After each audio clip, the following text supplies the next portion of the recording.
Hello, and welcome to Songs for the Struggling Artist, the blogcast. This is episode 103.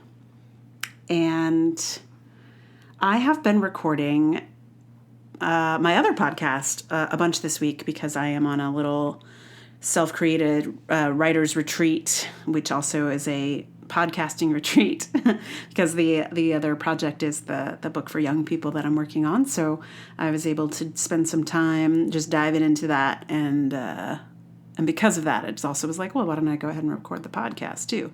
Because that sort of assists in that writing process. So but the sound quality is probably a little tiny bit different because I am not in my usual kind of spot, which has lots of cloth and things that kind of cushion the sound. I'm in a closet, but it's kind of an echoey closet. So if things sound a little different, that is why.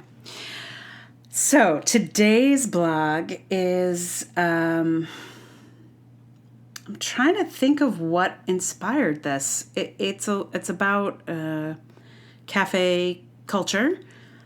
I feel like I was just sitting in a cafe feeling totally like unhappy and looking around me and going like, ugh. I think that's where this came from. But anyway, it is called Cafe Culture's Death by Proliferation. When I was in high school, I fantasized about starting a cafe. It was going to be called The Bridge. And there, people would hang out, meet each other, read, play board games, and eat and drink.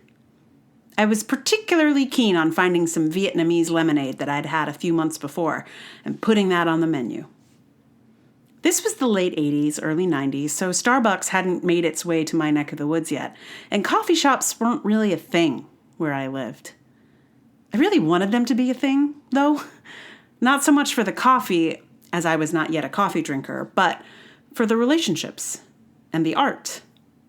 I dreamed of a quirky Virginia version of a Freud-era Austrian cafe combined with a Paris in the 20s coffee house. I imagined a world where artists would get together and talk about ideas.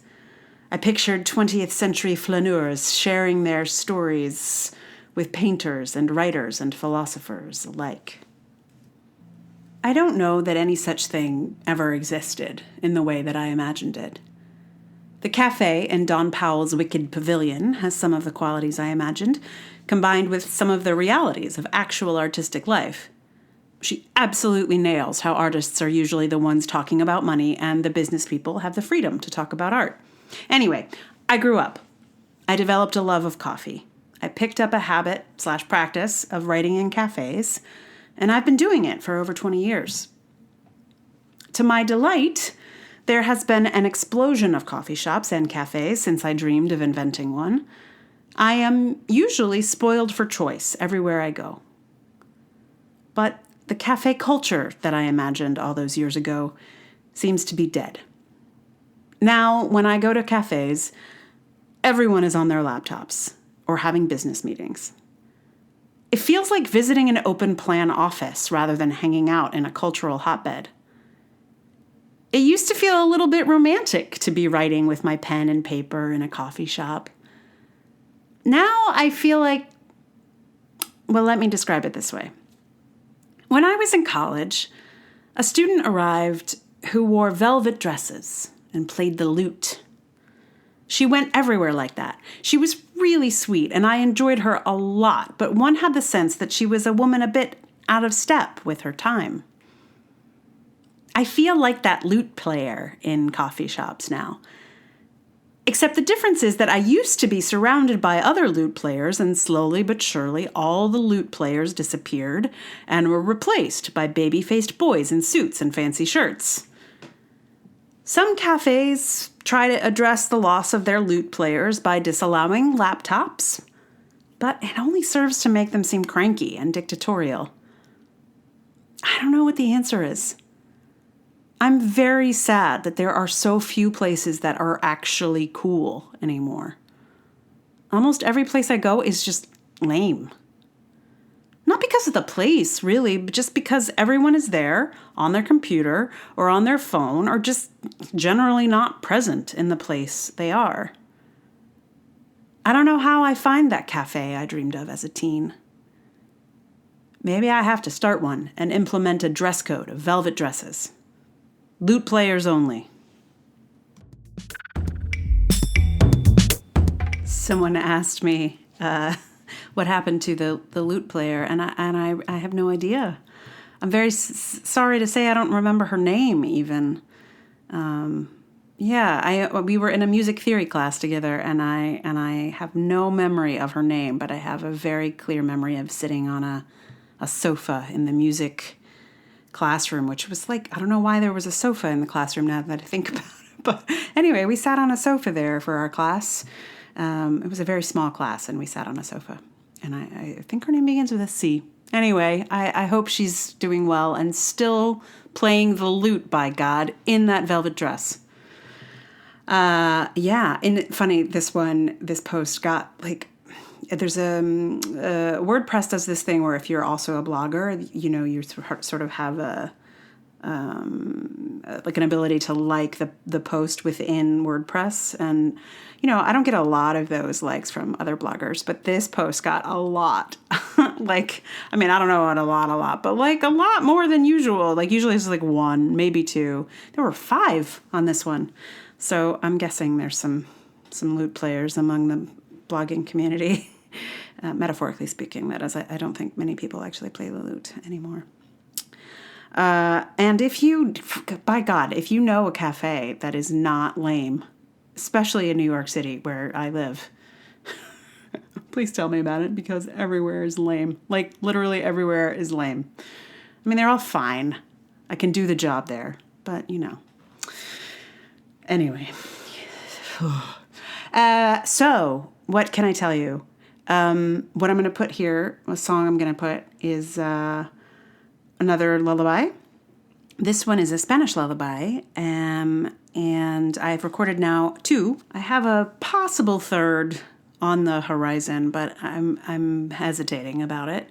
What I would love is to find out some sort of more culturally specific lullabies, those of particularly the populations that are separated at the moment here in this country, to our shame.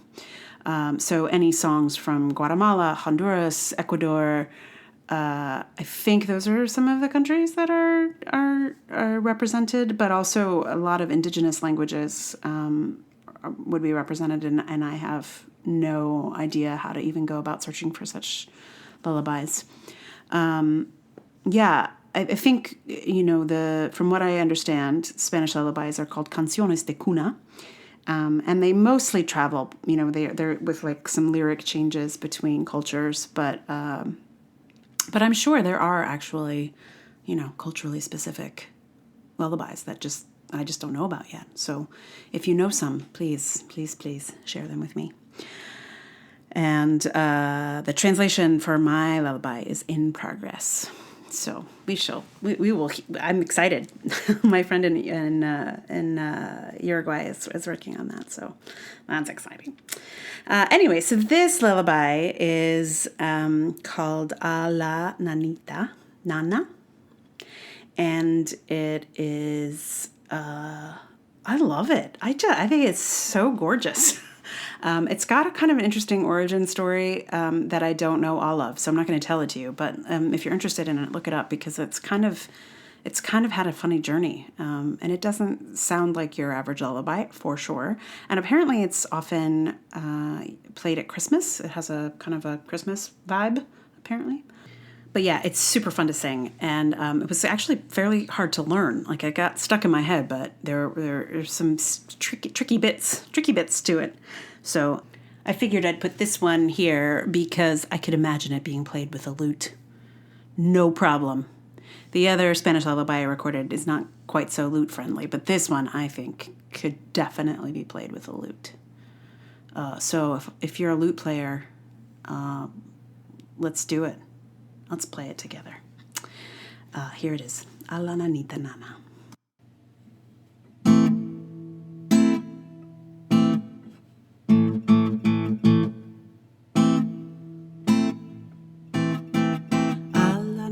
nanita, nanita, ella, nanita, ella. Mi niña tiene sueño, bendito sea, bendito sea. A la nanita, nanita, ella, nanita, ella. Mi niña tiene sueño, bendito sea, bendito sea.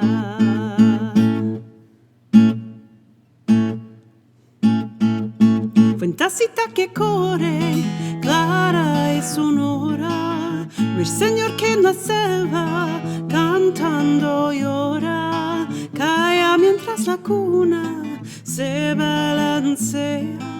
A la nanita, nanita, ella.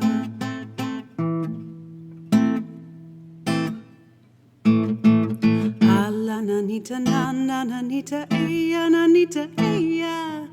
Mi niña tiene sueño, bendito sea, bendito sea. A la nanita, nanita, ella, nanita, ella. Mi niña tiene sueño, bendito sea, bendito sea. Fuentacita que corre, clara y sonora, ruiseñor que en la selva cantando llora, calla mientras la cuna se balancea. A la nanita, nanita.